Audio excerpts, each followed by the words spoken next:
Well, hello and welcome to all of our viewers from around the world. I'm Fiona Langsharp, IBCLC Director of Communications and MC here at Gold Learning. Well, today I'm very excited to be introducing to you one of our new symposiums coming up here at Gold Learning. Early Years Online Symposium 2021 is going to be live on October 4th and 5th.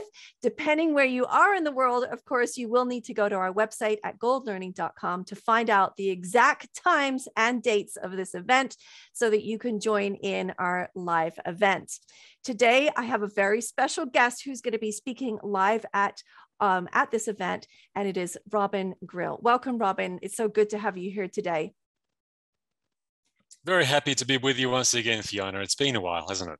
It's been a little while, been too long for sure, but it was like we just got back into doing things. And so it's been great having you on board here. And I know you've been sharing some of the things that are coming up, and I know our audience is going to be, they're really in for a wonderful treat, with you. And I know for sure that they're going to enjoy it. But let's wind things back again, because I want you to be able to introduce yourself and tell people where you are in the world these days and what's happening in your life.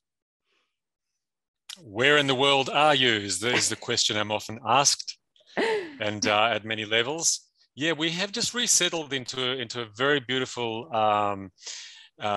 region of the state of New South Wales and north of New South Wales in Australia, and it's quite wild here. There's a lot of forest and national park, beautiful beaches, and we're in a kind of a rural setting. We've just moved here, and so for now, of course, with the world being where it's at, need I say more? Then my work has migrated entirely onto online for the time being, and it's very interesting to me how deeply we can connect through the internet. It always comes as a surprise, and it's made the whole world a smaller place in so many ways. Yeah, absolutely. Yeah, we've been very fortunate here, of course, at Gold, because this has been our life's work, as far as being an online education company. However, we always talk about, how important it is to be face-to-face, how to have that touch. But in the interim, we have been very fortunate to build out, programming and connect people in different ways. One of the ways, of course, is that we added video to a lot of our content, which is, we've been having fun with today. And so on a live event day, on the live event day, of course, we will get to see each other's faces again, which is really wonderful, I think, for when we're learning. And I know we chatted about that today too. Robin, I wanted to ask you, in the time that now that we're online, and you brought this up, but I want to know more about that connectivity and some of the things that people struggle to understand that they could make a potential connection, because I think there's barriers everywhere. So how have you expressed that to some folks who maybe are hesitant to be with you in that virtual space? How have you encouraged them maybe to just try and be there? I think, it's a subject that does need to be treated with humility and with no small amount of gentleness and delicacy, because the truth of the matter is that there is no shame. Really, there's no shame to be had in relation to where every last one of us have days in which we find it difficult to be open and there for our children in the way that they need us. And there's two major classes of reasons for that. One is because, realistically, there needs to be 4 adults for every 1 child. That's the anthropological finding, through all of the cultures of the world throughout history. And parents, I think very disastrously under-supported and under-resourced. There's an absence of that village feeling. That it takes a village is not a cliche. It takes a village as science. We're designed for collaborative parenting. You know, for mothers and fathers to really attach and bond, someone needs to have their back. I can bond with baby when someone's bonded with me, etc. And this is where I look at I invite something of the childhood story, because we're so subject to that as well. Our children trigger the love in us, as well as some of the pain of loss, or so I think the world is starting to come to terms with this. Our professions have done a brilliant job, our scientists, our health practitioners, at delivering really, really high quality and high abundance of all of the good information about attachment and breastfeeding, better than ever, really. And what we've come face to face with is how often the information is not enough. Because even when we know the best way to move forward with our babies and children, sometimes what we hit is an internal block.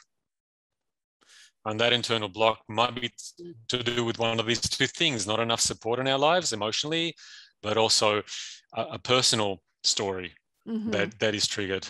And yeah, that's because that can be more delicate to talk about.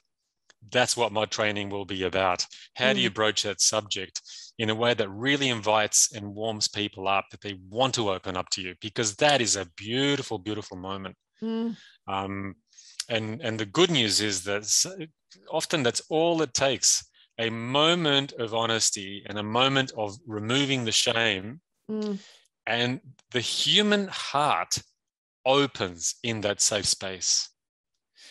So I love the magic of watching this happen. When we as practitioners hold, let's say the mother, sometimes as father, when we hold the parent, when we see, instead of just thinking, wow, they're not attaching, they're not bonding, when we ask some questions and hold them where they need to be held, the bonding happens as night follows day.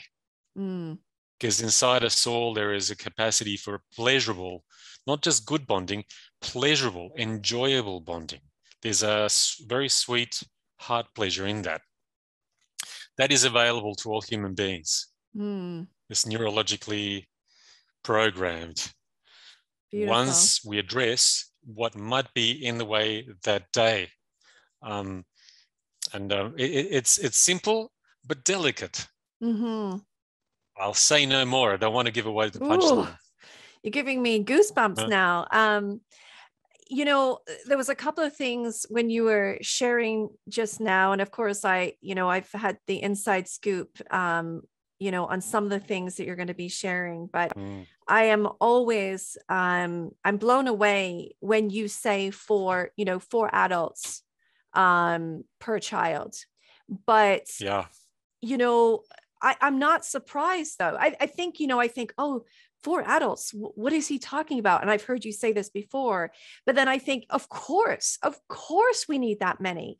In our family, we have a large family, so we're very fortunate and we're all very close. But I do think about the fact that I was actually raised in a nuclear family with just a mom and dad. We moved far away from everything that we knew. It was very different.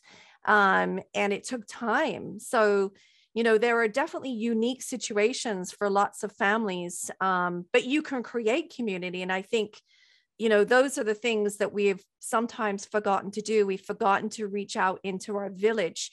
And I've been using that. I've been using that term over the last few days while we've been online, interestingly, because it just brings such a heartfelt warmth of what we need and should be doing. And even you can be surrounded by a village, but it doesn't feel like the village doesn't get inside into our hearts until, what creates the actual sensation of village is that we can be emotionally open with each other when we need to be.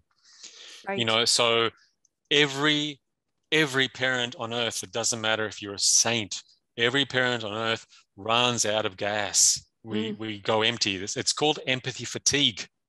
Right. We're limited human beings.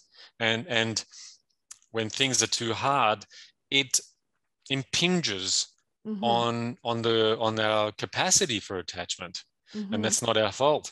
But when I find what creates that village feeling, when I can find a person that I trust enough that I can say, you know, if I'm sitting with you and you're my doctor, my nurse, etc., if I can say, my God, I'm so tired today, and you know, and I'm remembering that my mum wasn't, you know, I lost her, she got ill for a while, and all those feelings are there, and I'm emotionally drained. Pouring that out to you, look, that took perhaps 10 seconds, Mm-hmm. and I see in your eyes that you're human, and I've had an impact, and you care. That's so transformative. It's not how long we spend, it's how true we go. Mm. Simple. Yeah. And we tend to, as clients and patients, we've learned to not expect that in a clinical setting.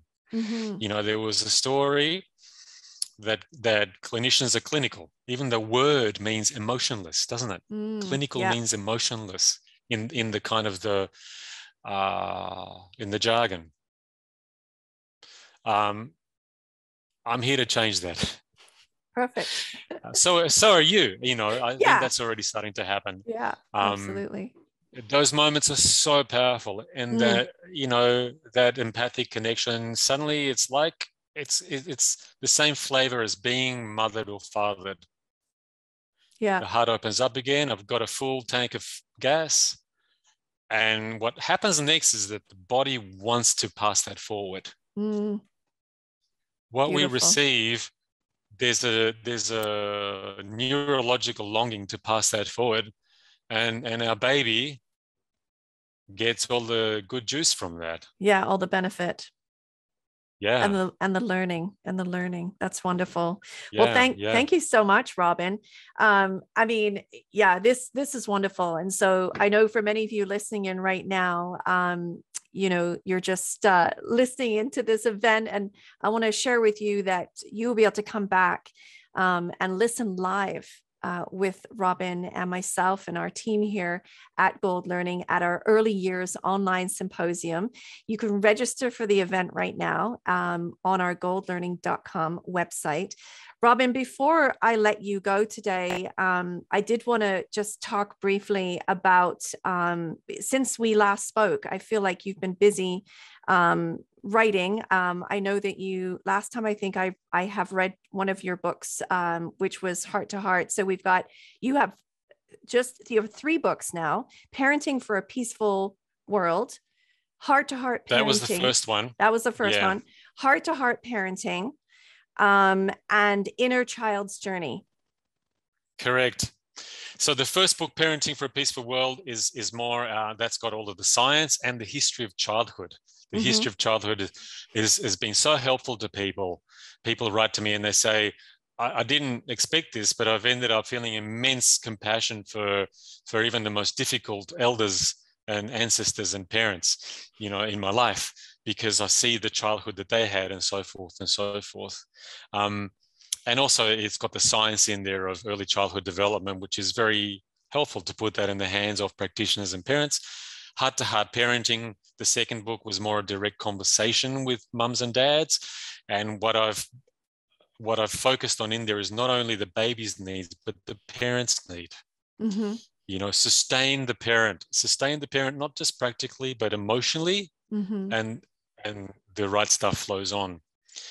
And my most recent book, that's the one that I will be drawing on for our presentation in October in the Gold Conference, Excellent. which is a handbook for how to invite a dialogue, a reflective dialogue with our clients, our patients, Mm.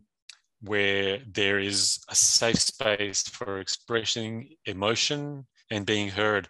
And when I can tell, you know, they say, name it and you tame it. Mm-hmm. When I can tell a little bit of my story, what is pertinent to the emotions that are triggered for me on a difficult day with my child, Mm. I can tell that story to a pair of eyes and a pair of ears and a heart that is a little bit moved by me. You know, you've been to the same mess. Mm. You were once a baby like me. You were once a parent like me. There's a transformative impact in that. And how to hold that dialogue in a safe way is what my handbook is about, Inner Child Journeys. Excellent. You can check that out in my website. It tells you about it. That's right. And that's on robingrille.com if anyone wants to have a look. Books and articles all listed on there as well. So thank you so much, Robin. It's been wonderful sitting down with you. Your presentation is titled Inner Child Co-Regulation, How Empathetic Dialogue Can Clear Implicit Memory Blocks to Bonding. So thank you so much once again for joining us here today. It's been lovely chatting with you. Thanks, Fiona, for the opportunity. I'm really looking forward to the big day. Excellent. Excellent. We'll see you. Yeah, we'll see you then. And we'll see all of you online. Bye-bye for now, everyone.